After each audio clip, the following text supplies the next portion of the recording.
Hello everyone, it's episode 19, Road to Superbowl, and today here we are with New England Patriots, aka my predicted second best team in this division.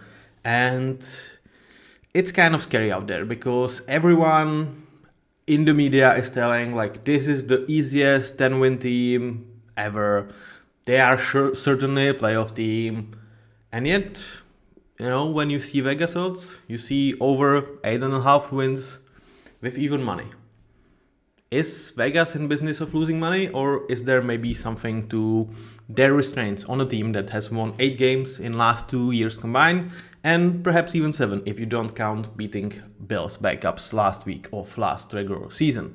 So I'm pissed. I'm really pissed at media for this narrative because I wanted to come here and be super positive on the Patriots, and like beating the drum that I really like this team, and I was at least semi-right on potential Drake May, though I was like bashing Jaden Daniels last year. And like, this is a team on a good trajectory. But as of right now, I might come of this as a Patriots hater because I'm not certain that this is a playoff team. Well, why? Let's dive in. Before we do, if you can have a second, leave a like, leave a comment. It helps the series tremendously. Spread this to more fans like you. And if you enjoy this series, please leave a subscription so you don't miss any single team because, like the NFL is approaching. It's not even a month away. And we will have you covered from here towards the end, towards the start of the season, preview for every single team. And don't worry, during the year, there will be more content to come. Now, with that out of my head, let's focus on the Patriots. And we start as usual with the draft. And towards the draft, they did a lot of stuff in the offseason to supplement their defense. And therefore, the draft was all about the offense, as it should be, as it should have been. And I quit that approach. It was a good approach in my eyes, given where the talent was in this free agency towards what you had money for. I like this. Did I necessarily like the Patriots draft? I went back and forth on this with Phil Campbell. I really went back and forth. Originally, I think it was like the C-. Then I went to C, then arrived at B, and here we are preseason. I would probably slide it back towards the C, and here is why.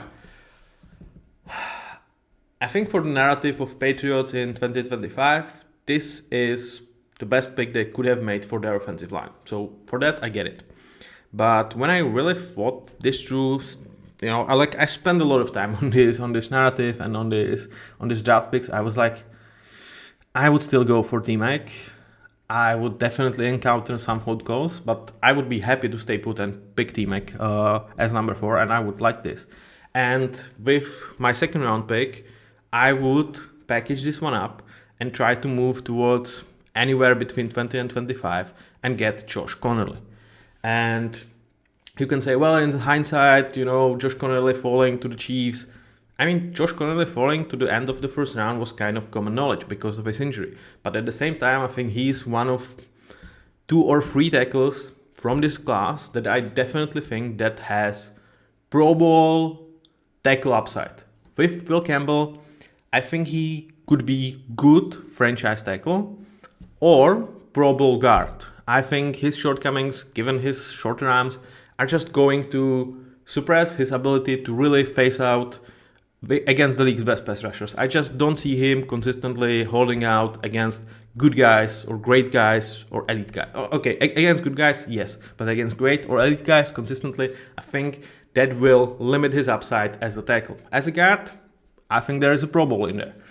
But that to me feels like something they already have in Mike Vrabel, who is borderline Pro Bowl guard and very solid tackle or very good tackle, potentially franchise tackle that you definitely could pay. But to me, Patriots are not, Will Campbell away from going to the Super Bowl and anything like that. So to me, it would be much more swinging for higher upside with Josh Connerly, at the same time picking up the best wide receiver, not named Travis Hunter, who is like a two-way monster. And like in terms of wide receiver stuff, I would say like he's comparable to T-Mac, to supplement Drake May and this group of weapons, group of wide receivers. So that would be me. And It would come with some price, perhaps for this year, perhaps second next year. That would be the price to pay to move from like 38 to 25, 26. But I would be willing to pay it for Josh Connolly and T-Mac to have this over the duo they eventually went in. So to me, Will Campbell, like, it's somewhere between B- and a C. I don't hate that pick. No accounts. Like, when the first shock actually fell off, because I did not believe they would draft him.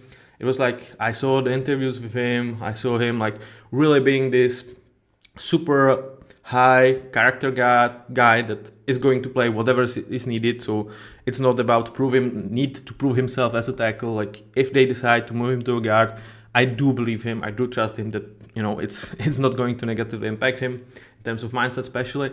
I think that should be his future, or could be his future. But I don't think they maximize this potential. And, let's hope for Patriots that they will not pick in top 5 in upcoming draft yet again, because they did 2 years in a row.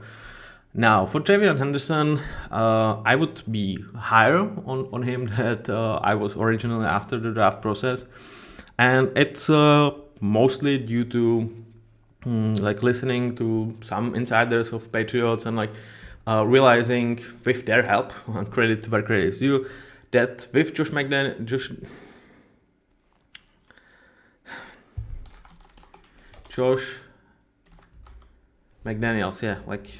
there is so many McDonald's that, with my phobia of losing names, I just had it to check. So with Josh McDaniels back in the realm, he's going to use what's called pony personnel, meaning 2 running backs in a formation quite often, probably most of the entire league. So towards that, TreVeyon Henderson does make sense.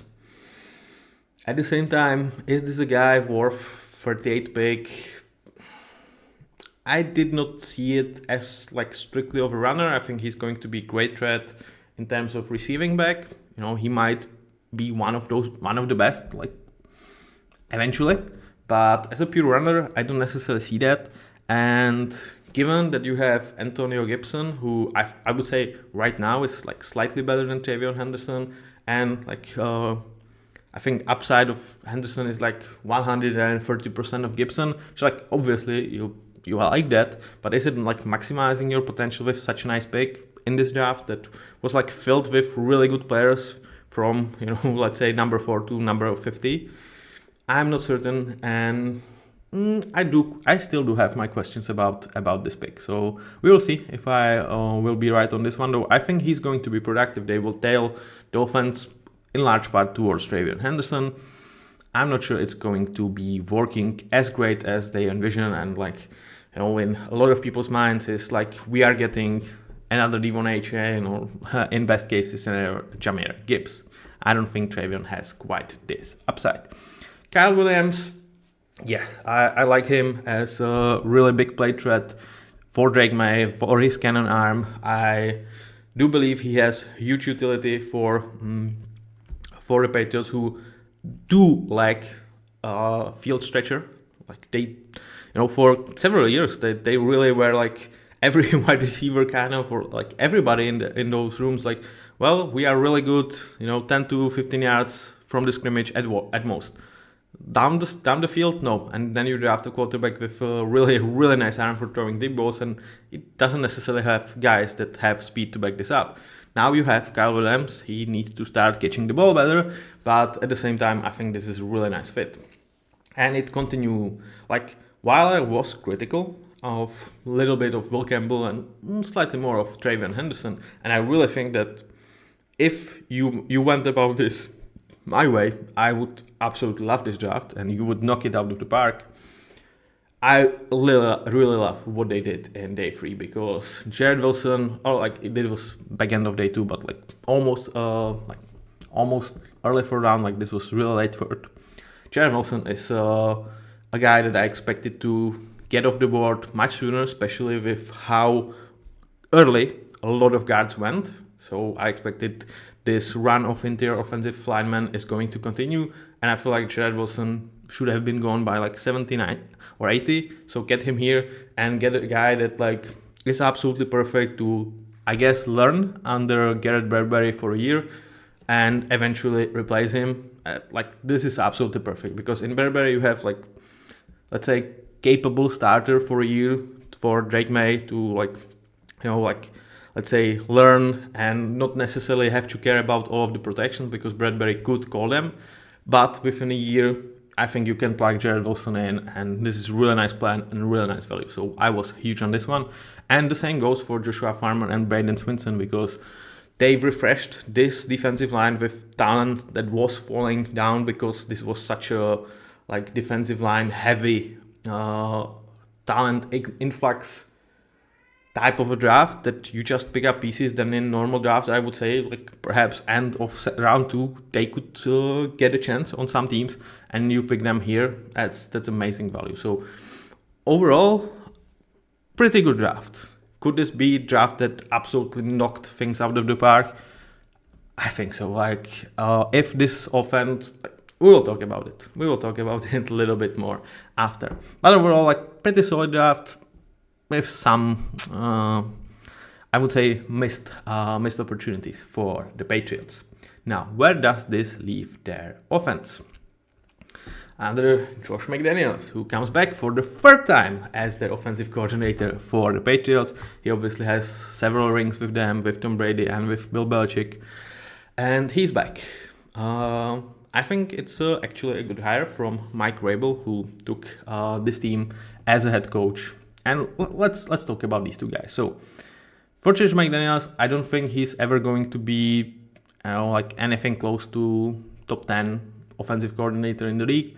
At the same time, he should be absolutely functional, which means around that 20 to 24 mark. And he should be a guy that is not going to get poached around, perhaps never. He's failed as a head coach twice or 3 times at this point. He's over 50. He's not necessarily the biggest innovator. He's kind of proved to only work in Patriots. So he's not going to get poached. At the same time, he worked in Patriots. So I really think that this is quite a nice hire and allows Mike Vrabel to not necessarily not care about the offense, but entrust it into the guy whom he worked with, who he trusts, who comes from kind of the same tree, and who should be absolutely capable of running this offense. Is this the guy that will get the most after Drake May? I do have my questions, but when you hire someone like Mike Vrabel, a defensive head coach, it's going to always be a question, because maybe you get the huge upside guy like Ben Johnson, etc., but in a year or two, Liam Cohen, Dave Canales, you will lose them towards a head coaching job. Or you get Josh McDaniels, who should be workable, and you should be able to really have a continuity with that. So that might actually be quite a nice route for development of Drake May. Now, towards Mike Vrabel, this is a super, super nice hire. I mean, he is kind of the same thing that Jets get with Aaron Glenn, but tune up a notch or two. I think he's a better defensive head coach than Aaron Glenn. I think he's better culture builder, or at least much more proven than Aaron Glenn, because this is his first time. And he comes back home, and he comes back with an amazing resume. The Titans under him were really, really freaking amazing, overcoming a lot of predictions, and that year when they actually went and was 1 seed, insane, man. Do it with average roster, great job. At the same time, there comes one slight question mark, I would say. That's the end of the Titans era, which in last 20 games with the Titans, he went 5-15. And after he was fired, there were reports emerging that he was too much of a menace, that he was scaring people with his demeanor and stuff like that. And it's I never heard or saw the word bully, which to me that pushes it past things I willing to tolerate. But if a guy is let's work hard and I'm going to lead by example, that's absolutely my guy. And I think that's what Mike Vrabel is. So I think this is a truly spectacular hire, and I have really almost no question that this is going to be working. And if you ask me, 2030, is this team still employing Mike Vrabel and Josh McDaniels? I would say perhaps 50% chance, yes. I really feel like this could be a longevity move for this franchise, that like with Josh McDaniels, you are kind of certain that he's going to stay here, because like who actually wants to employ him as head coach? And with Mike Vrabel, I think he likes to work for a long time, and I think it can work for a long time, as he's shown with the Titans. So I think this is a very, very nice hire for the Patriots. Now, towards offense. This offensive line looks hella better than it looked last year, and especially with a shit ton of injury they sustained. Now, is this the best offensive line in the league, or does it have any shades of it, or does it have potential to be? No. And that's a slight problem that I have with Phil Campbell, because if you look at this, I mean, Cole Strange have huge trouble staying healthy, and at this point, do I trust that he's going to necessarily develop into anything more than a replaceable level guard, which I would say that's about where he is right now? I don't. And you have to decide after this year whether you are going to prolong him and for how long and how much. With Garrett Bradbury, I think he's a functional level center, but really a liability in pass protection, and that is a good reason why Vikings let him go. So yeah, he's another replaceable level starter that you have here.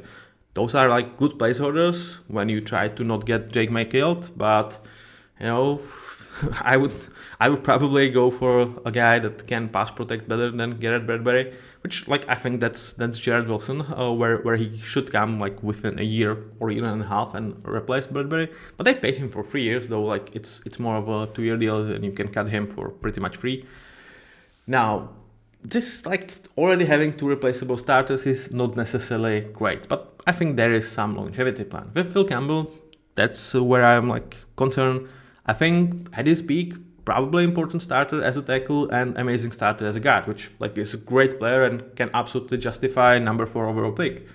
But that's kind of at his peak, and I don't necessarily feel like there is a clear weakness in his game that you would be like, okay, if we fix this, then he is going to be higher and higher on this ranking, because he's technically effing sound. He has amazing work ethic. He just have physical limitations, and I'm not sure you can work on them. And those limitations, they showed. Like, it's not like they weren't an issue even at college. So yeah, how are you going to fix that? We'll see. But I think in terms of floor limit, like I might even put a good starter on Will Campbell like very, very soon into the season, because I think he's going to be very good from the start. At the same time, I would swing for the fences. I would swing for the upside of someone like Josh Connolly here. So this is left side of your line that like it's kind of okay-ish, and probably I would say like Will Campbell is kind of from the get-go your best player. So you can understand that perspective, that like if you don't necessarily super trust your left guard and the center, that trusting Will Campbell goes a long way. On the right side, I have kind of no questions. Mike Vrabel, like I said, borderline Pro Bowl level guard, guy that can swing towards the tackle, but I think they know and realize that he is a guard in his heart, and just in a pinch you have to use him as a tackle. You don't want to, and that's where like Morgan Moses, low-key one of my favorite signings across the entirety of the league. This guy is so severely underpaid that I just don't freaking get it. I understand he's 34 and he has some injury concerns, and like you probably get like 12 games of him, but 12 games of important starter for like 7 million a year or 8 million a year at the tackle position, come fucking on. Like super nice find. So I feel like suddenly this offensive line has pretty solid floor, which is something you could not say last year, and at the same time the upside, that's definitely a question. Like let's say I would rank them 22 as of right now. It's upside like 18. It's not like a lot of offensive lines that perhaps have high draft pick invested in, that I do expect them to really shoot for the fences. And let's not forget, like Cole Strange is a first round pick, if I'm not mistaken, right? Yeah, 29 overall. So it's not like you did not invest in this offensive line. Like Mike Vrabel, he was a 6th round amazing find from previous regime. Now, solid offensive line to protect Drake May. And here we are with Drake May. And I don't have like too much bad things to say about Drake May. Like, I think he was thrown into super shitty situation, and he not only survived, but he was pretty solid. Like, I would not say he thrived, but he did not look out of place. He, like, yeah, there were some mistakes, of course, but like, given that he had no protection and kind of no weapons and not a great play calling, like actually probably a bad play calling, I mean, to a degree, he was this offense for several weeks. And that's hella impressive for this young rookie. I mean, there were still some concerns with his footing and, like, like, when you don't trust your protection, you perhaps have more trouble throwing with anticipation because, for that you need some comfort. And like with a monthly crew of backups in front of you, it's really hard to have the confidence if like there is Myles Garrett screaming at you within the first second after snap. So I think this was really great job by Drake May, and really great job by Drake May. I find it hard to like compliment anyone else from the organization for his development. It really felt like it was really on him. So the fact that suddenly there is good offensive coordinator in the room, there's special head coach, there's capable offensive line, and there are some players to help him in even terms of like wide receiver room. Yeah, that feels like a nice change. So I do understand why a lot of people are super positive, and I am as well. Like, I definitely expect that Drake May could, as early as the season, move to highs of CJ Stroud. I definitely can see him to be like what CJ Stroud is after 2 years. I think that's definitely within the reach for Drake May. Now, towards the guys that he has dared to throw the ball to or run the ball instead of him. Where do we start? We start with Stephon Diggs. And I gave this a C grade, despite leaving an amazing starter slapped on Stephon Diggs. And that could see counterintuitive. Well, C is not like that I hate this pickup, I just don't think it's a slam dunk. And the really easy reason for that is health. Like, this dude, he had a problem with the Bills in terms of performance, but then he went to the Texans and he was tearing it apart. Then unfortunately something tear apart from him. And right now, like, he is, like 32,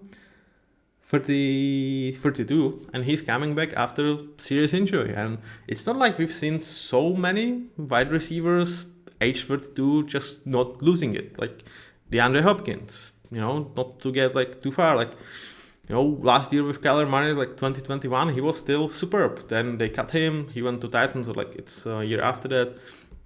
And like D-Hop right now is kind of a non-factor. So, do I necessarily expect Stephon Diggs to come and keep his amazing starter? Not really. And at the same time, I don't associate Stephon Diggs with the best of leadership and the best qualities of not being a nuisance when he's not fed targets, which I would say, like, if you look at this offense, you would expect, healthy Stephon Diggs, he is the number one target by wide margin. At the same time, like, if he starts to slow down, if he's not what he was, you probably want to feed other targets. And can he just take it? Can he be just a guy that's going to get 5 targets a game? I have my questions about that. And I don't necessarily love that for Drake May and his development, because he's 21. Like, it's not super easy to handle someone like Stephon Diggs. Though, to give credit where credit is due, you have Mike Vrabel for that. Like, I do trust Mike Vrabel to, really put the foot down. And I would not put it behind Mike Vrabel that if Stephon Diggs is a problem in the locker room, if he is not going to get targeted because, he's just a good starter, just a good player, because I don't think he's going to be anything less than that, then they just cut him. Like, I really think that could be an outcome here. And on the upside is very nice. Like, if he comes back and is what he was with the Texans last year, yeah, you find yourself a gem, and the grade C does not halt on this. So to me, the percentages kind of make it a C. It's worthy bet. It's not a slam dunk signing that a lot of people think it is, at least in my opinion. Now, I kind of like bringing Kendrick Bourne back for quite a cheap contract, only 5.5 guaranteed. So if he loses it with him being 30 at this point of time, yeah, that's fine. Like you can cut him pretty easily, and it's not going to cost you money. At the same time, like right now, I would say he's a solid. He's kind of a good number 3 wide receiver, and a guy that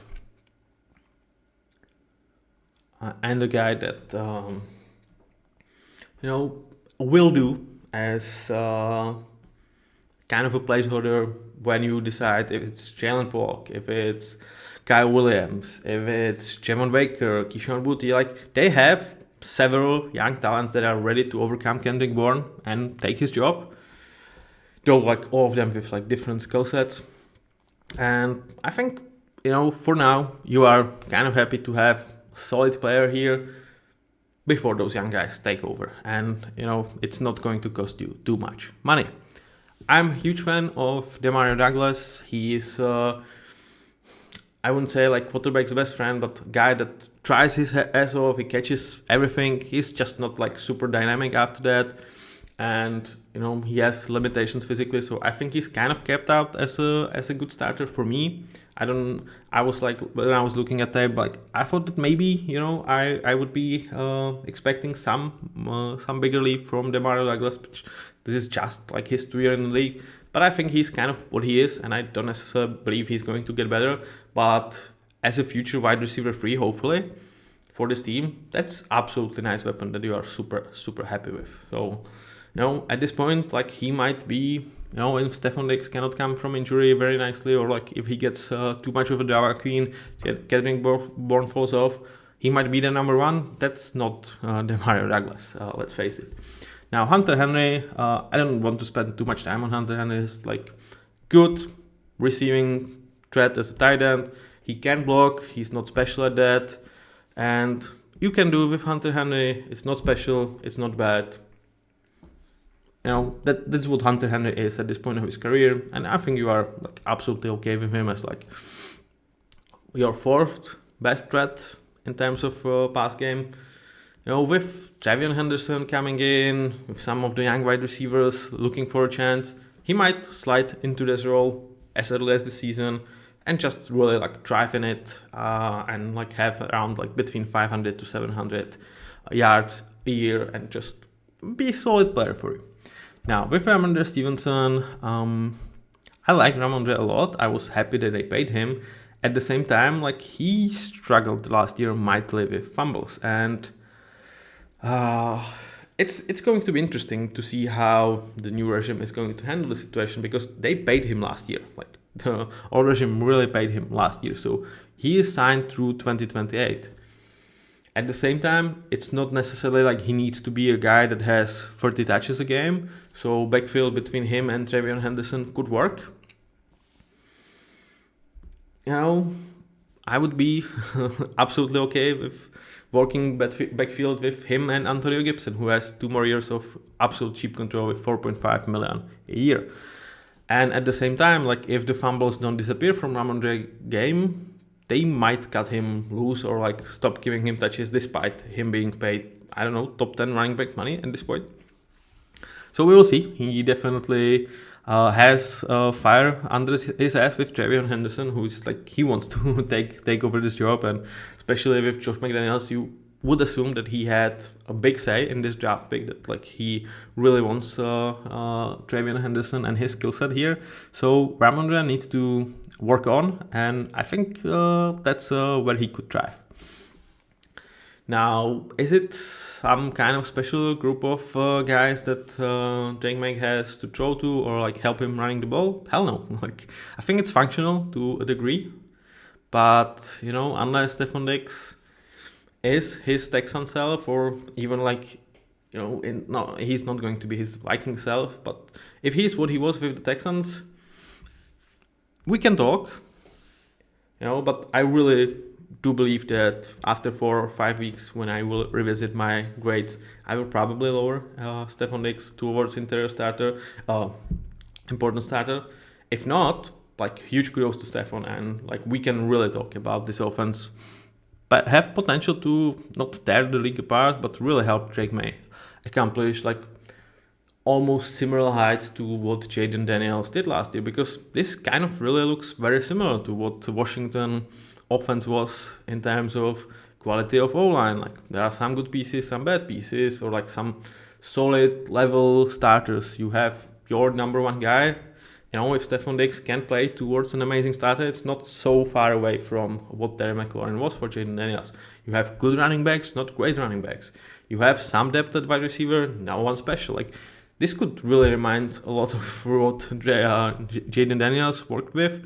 And let's not forget, like we praised Jaden Daniels how fucking much he lifted offense. So, to just expect that it's going to happen because Jaden did it, even from Drake May, it's a tough ask, man. It's a tough ask, and that's also like assuming that Stephon Diggs is Stephon Diggs from 2022 or like early last year. So tough ask, man. This is by any stretch of imagination not a great group that should elevate Drake May. If anything, Drake May would elevate these groups.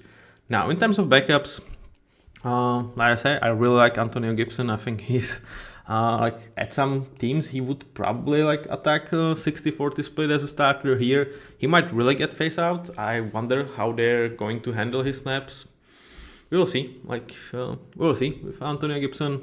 With Austin Hooper is good solid blocker. He comes here so you can run 12 personnel. Why not? Keyshawn Boutte is one of the young wide receivers that like you would like to think that they have potential to emerge as something more than a bunch of frees here.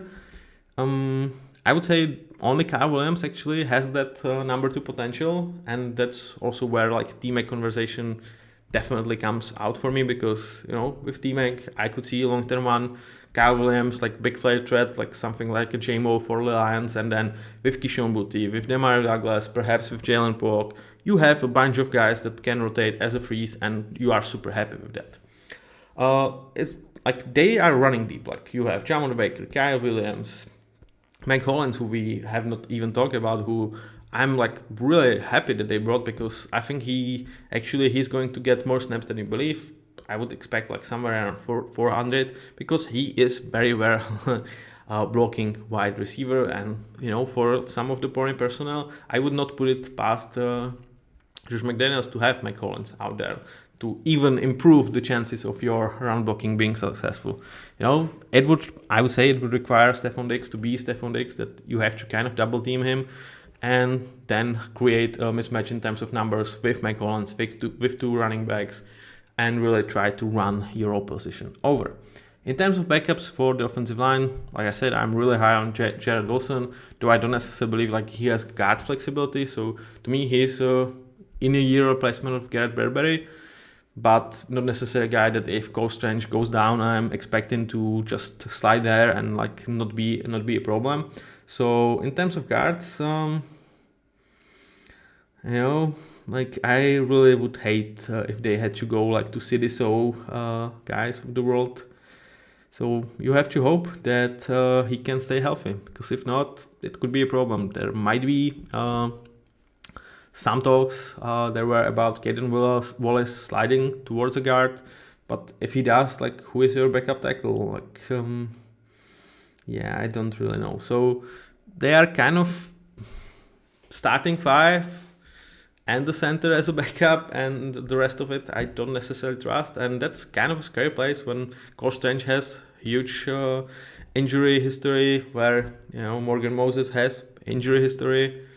So like from this point of view, that's where like Will Campbell absolutely makes much more of a sense, because he just gives you this nice amount of floor and doesn't come here with like questions about his health like Josh Connolly would. So definitely, if you went about your backup room the way they did, Will Campbell makes more sense. Does it mean that they couldn't have sorted their backup room much better? Hell no, like they had money to do it. Like, I mean, don't tell me you could not bring Tevin Jenkins, you could not bring Larry Borum. Like, there is gazillions players that could have been backups here. So, like, not actually bringing solid depth, it scares me a little bit. Definitely does. Joshua Dobbs, solid enough signing to back here. Drake May, but if Drake goes down, I would say the season for the Patriots does as well. Well, this is your offense. Work is cut out for Drake May. He is better set up than he was last year, but it still reminds me one of the bottom 7 setups in the league. I don't think it's much better than that, quite to be honest. And I do have concerns about health of key players, that if they don't stay healthy, this could be, again, like not necessarily a dreadful situation like it was last year, but still pretty damn bad. Now, towards defensive side, with Mike Vrabel, they've invested heavily here. And the biggest investments came towards this defensive line and in the name of Milton Williams. It's a lot of money. It's a lot of money for Milton Williams. And like, is he worth it now? I wouldn't say so. But at the same time, if you want to really bring great talent here, it's going to cost this. So I'm absolutely okay. Like, I gave this a B. I don't think it's any steal. It's like, I think it's kind of worth the money, and I think he has potential to like make it worth the money. So I'm absolutely okay with that. And they had money to spend, and Milton Williams was one of the top 3 free agents out there, at least in my eyes, to bring here. So I absolutely get it. And next to him, you get Christian Barmore back, who, although he played last year, a couple of games, it was after some rough conditions with his blood, and you can pretty much scratch that year off. The question is the condition going to affect him this year? Because if so, and if he looks anything like he did last year, that's a huge issue for Patriots, because just like with Ramondre, they kind of just paid him. So you kind of need Christian Barmore from 2023, which like the grade definitely reflects that. And I just hope, like, I don't necessarily know too much in detail about the condition, so I just hope that he could be back, because with him and Milton Williams, we cooking with gas. Now, Keon White is kind of an interesting player. Another guy that, like, similar to Pop Douglas, I was like, okay, this is super exciting. These guys are still on rookie deals, and like, let's imagine if they have a really nice trajectory going forward. After 2 years in the league, in which like they really emerge as good players. But with both guys, I'm like, probably not. They are probably kind of who they are. And like in case of Keon White, is really nice number 3 that has special utilization, that I'm really intrigued to see how Mike Vrabel is going to use him. But is there necessarily anything more in his future? I would not say so. Does it mean it's bad? Hell no. Like, for to find such a guy in what was it, like 2nd round, have him still for 2 years of cheap control, yeah, sign me up. Like, still pretty good, but to think that he could emerge as some premier guy from the edge, I don't necessarily think that that has like future of Keon White written on him. And then towards the other side, and it's Harold Landry, and it's a lot of money for Harold Landry, and I hate giving benefit of doubts, and as you can see, like, I still graded a D+, and that's a D+ with benefit of doubt. Like, I think that's such an overpay that even with benefit of doubt, that I give Mike Vrabel that he absolutely knows his guy through and through, because they spent 4 or 5 years together with the Titans, that this is going to work to a degree. Like, if anyone expects Harold Landry to be amazing pass rusher, no. Like, I think if by work it means he is going to get better as a pass rusher than he was last year, because he was dreadful, and he's going to be one of the best run defending edge in the league. And that's what means working out, as well as like his ability to drop into coverage and like use, like, work for pretty much every scheme that Mike Vrabel has in the book. And for that, if you get this from Harold Landry for this amount of money, I would still consider it an overpay, but it would work. But there is also a world in which, like, he continues to be absolutely dreadful pass rusher that you just kind of cannot have out there for downs, and this is a massive overpay. So I do struggle to see this one. And one more thing that like I kind of hate about the signing is, when you are bringing a player that has great relationship with you, it should come with a discount, not with a bonus check aside. Like, And I don't want to say that Mike Vrabel like gave him 5 more millions each year because he is the friend. Like, but it feels like Aaron Rodgers, Alan Lazard, like, okay, Alan likes to play with you, great. Let's sign him for 2-year, 15 millions because like he gets to play with you. Perhaps we have Super Bowl aspiration, etc., etc. Great, and that's still good money, but it should not come with a much higher price that I would say anyone else in the league would pay him. Like that's not how this relationship, at least in my eyes, should work in cap hit situation. Like if it's only affects your owner, I'm like, whatever. I don't necessarily mind. Like I definitely don't mind players getting paid. I do mind when it's influencing my cap hit situation because like you have to count every dollar in this league. Like these dollars matter, and I think on Andre you spend like 5 million a year more than like he would get pretty much anywhere else. Now, in terms of backups for this defensive line, there is, with Christian Ellis, I think he's more of a linebacker backup rather than here, but like he could do some blitz stuff, and he started to figure it out last year. Do I necessarily expect him to break out? I don't know. Like there's a great competition in front of him. Angel Anitavai, who they also paid, and Robert Spillane, who they kind of like paid 4 linebackers in this offseason. So they kind of are ready to just like do it the Patriots way. Like let's adjust every single week, every single matchup, every single down. I'm not necessarily certain that league is not prepared to that. Like, I don't know, does not allow you and really notices like, okay, this is the guy that they want there against Rush. Well, let's pass at him because he just cannot cover a snitch of grass. So, it was really special when Bill Belichick did it for several years. I'm not certain that with the quality of quarterbacks that are there and the amount of information that they are able to process, they cannot pick on this more than they used to. But I still trust Mike Vrabel to deploy these guys very nicely. In terms of like pure linemen, Kyrie Stone guys here to eat snaps, stop run, and that's it. Joshua Farmer, Braden Swinson, really nice like rotational pieces that potentially could be low-key starters for them. With how I feel about Harold Landry, I would definitely like for them to have someone from the edge, not in development category, to be there for downs.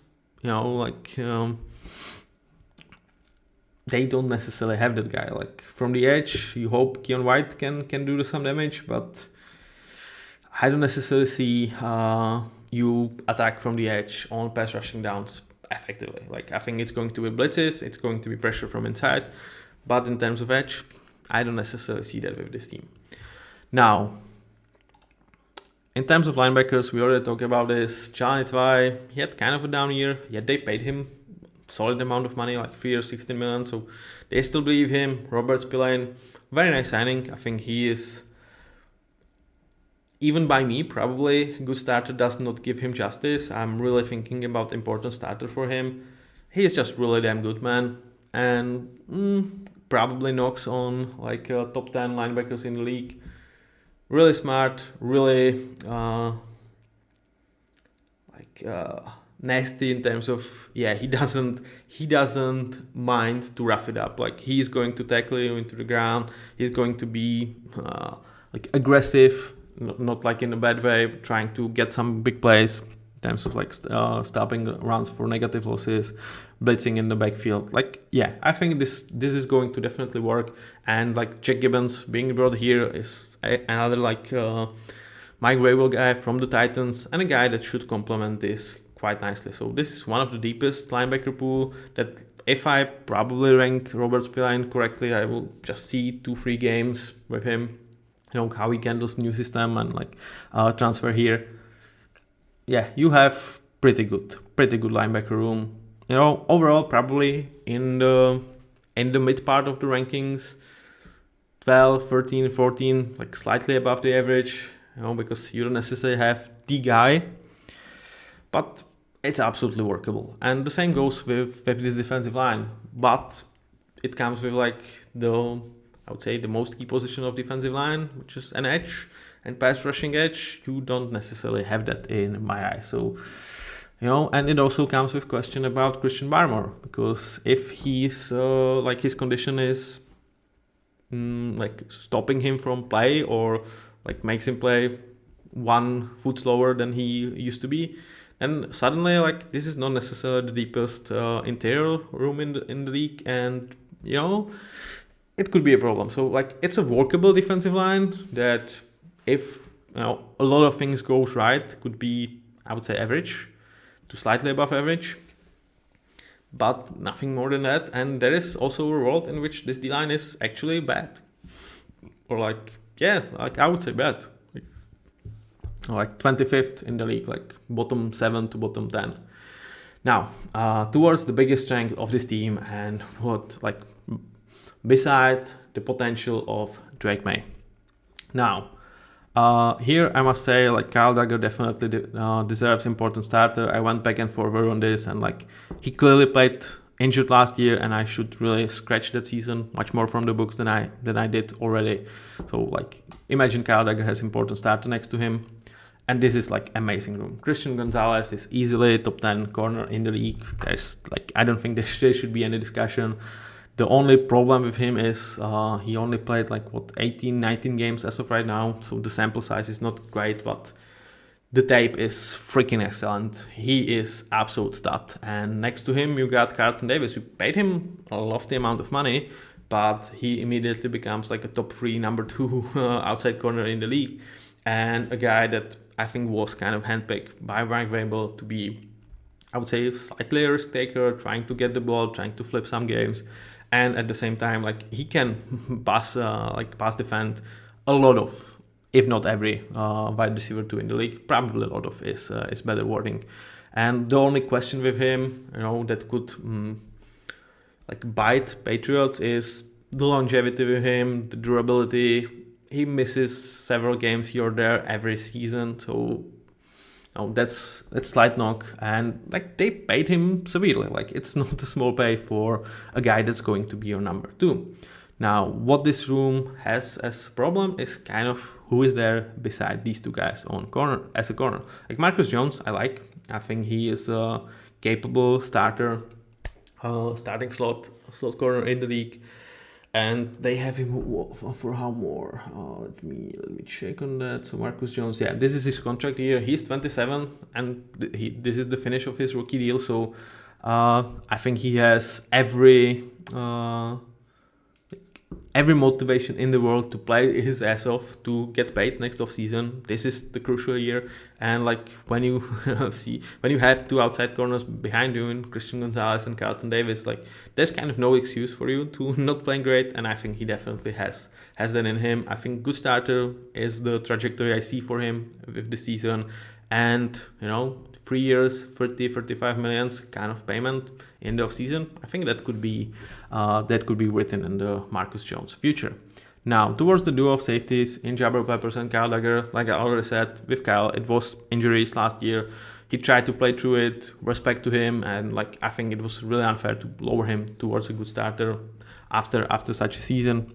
So like, in my eyes, he is definitely an important starter as of right now. With Jabril Peppers, the issues were off the field. As of right now, everything should be cleared, and I really view him as, similarly as I viewed like Tyrann Mathieu. Like, I understand because of age, people try to like, and like, even the payment, like, he's receiving from now on 3 years, 20 millions, and like, because of a field issue, we might think about it like, okay, it's baked in, but like, this is tremendous value for him. Like, he's kind of on the bottom of amazing starters. I would not put him in my top 10 safeties in the league, but this dude plays amazing, man. So I mean, between him and Kyle Duggar, if Kyle gets back and it really was just injuries, it was not age, and Jabril can stay off the field, off the field, this is one of the best safety duos out there in the league, and I don't see why they could not stay that way a year or 2 from now into their early 30s. So I really like this duo, and I hope they are going to be back and could be next to Christian and Carlton Davis, like this could be best secondary in the league. Like, they have that potential for sure. And like, the only thing that needs to come down is Jabril stay off the trouble, Kyle get back healthy, and let's not get injured because we don't necessarily have a great depth. It's Marcus Epps they brought as a backup safety here. Solid. They have Del Pettis, solid. In terms of corners, they have DJ James, who was kind of a steal for Seahawks in last year's draft, and they cut him during the minicamp. So I do question like where he's at, and they don't have backup corner, which scares me given Carlton Davis injury history. So if I'm them, I definitely look for CB4 out there. Look for someone to cut their guy and just get someone in this room, because it would be such a shame if what could be the best secondary in the league was just diminished by like losing one guy and really having like such a massive drop off in terms of quality, because I don't see a good backup here in terms of corners in this whole room. Like, I don't have guy on previous screen and I don't have guy here, so it really means I don't see that for this cornerback room. Now, in terms of this defense under Mike Vrabel, like, this is actually on Mike Vrabel standards, like, very talented defense.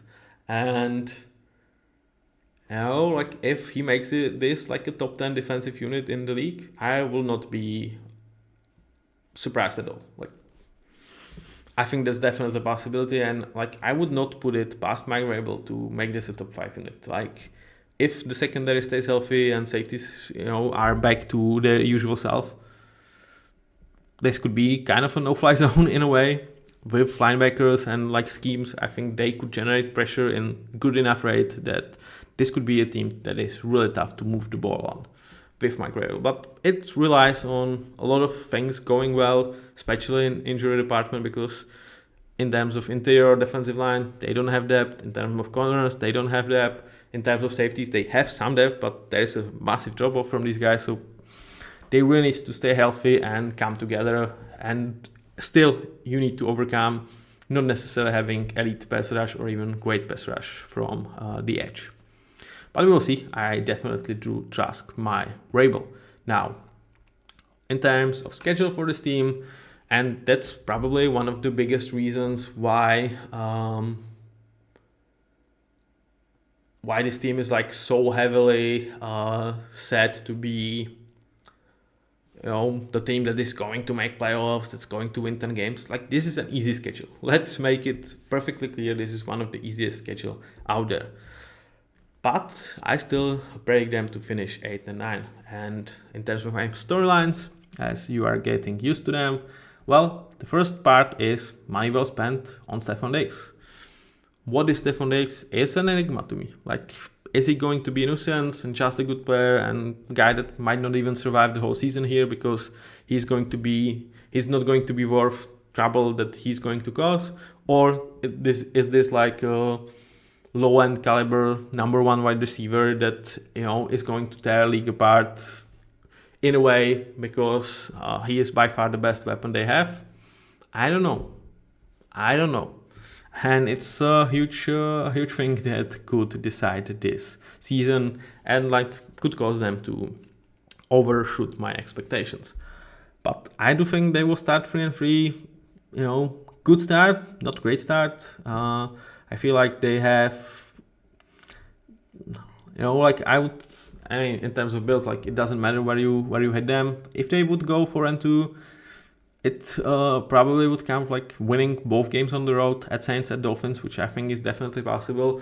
I feel like Raiders, Steelers, and Panthers at home, which a lot of people will like win for Patriots. I think they will go 2-1 here at best, because I think those teams are low-key undervalued by a lot of national media. So 3-3, solid start, but not necessarily start of a playoff team or like a certified playoff team. Then my storyline is culture builder and Mike Vrabel. Like, this is going to be a time where perhaps some of the tough decisions against with Stephon Diggs needs to happen. We'll see if guys like Jabril Peppers can stay off the trouble of the field. If Harold Landry is really being piss poor as a pass rusher, can Mike Vrabel be like, dude, it's just not working. I will have you out there for first and second downs, but you are not going to rush the passer in the third down. I think he's absolutely capable of these hard choices, and earlier that we might want to hope they might come. At the same time, the probability is one of or two of the starting offensive linemen are going to get hurt, and with the depth not necessarily being there, can you overcome that? And can you rebuild what the Patriots is? I think this would be a very telling part of the season, and I think we will see them progress into the right direction, but being far from the made product that, in a way, I feel like media has portraying them to do so. If not, it's just one more note to Mike Vrabel and the fact that you can turn around franchise like that if you are Mike Vrabel, because he kind of did that with the Titans in a way, like that. And then the end of the year, to me, not there yet. I have Will Campbell here, and the key to me represents this slightly because I like the floor here, hence 8 and 9, and really being a scrappy team, getting some good wins somewhere along the line, and really being an actual NFL team, which in last 2 years, there were some weeks that didn't feel like these are the Patriots, okay.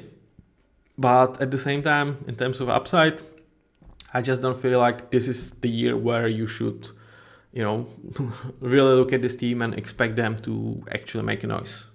I don't really think so. And when I look at the schedule, I think they are favorite in one game, and that's Week 18 against Dolphins at home. Other 4 games, I don't think, as of right now, I would not see them as favorite. So finishing 2-3, yeah, I would say that's a good season. If GMaty progresses and gets to, I would say, tier 3 of players, somewhere to Kyler Murray and stuff like that, you are happy as hell. He survived, and now it's time that he's starting to thrive. Mike Vrabel rebuilds the culture. Your defense has some work to do, but you already have one of the best secondary in the league, so you progress from that. And you still have a really nice 3-year window with GMaty on rookie deal to start to cause havoc. So I don't think Patriots are necessarily there yet, but I think they are on an amazing trajectory. And going from a 4-win or 3-win team towards 8-win team, and it might be considered kind of a disappointment that they didn't win at least 9. I think that's tremendous success for this organization and moves into the right direction. And you could be well, we saw it with Texans in last year prior to last. We saw it with the Washington. So why are you not a believer with the Patriots that it's going to happen like this? You hit on your right coach, you hit on your quarterback, and it's going to happen. Well, I feel like those were really surprising stories, and I'm not saying it cannot happen for the Patriots. I definitely can see them win 10 games. I absolutely do. I can see them win 11 games. I definitely do.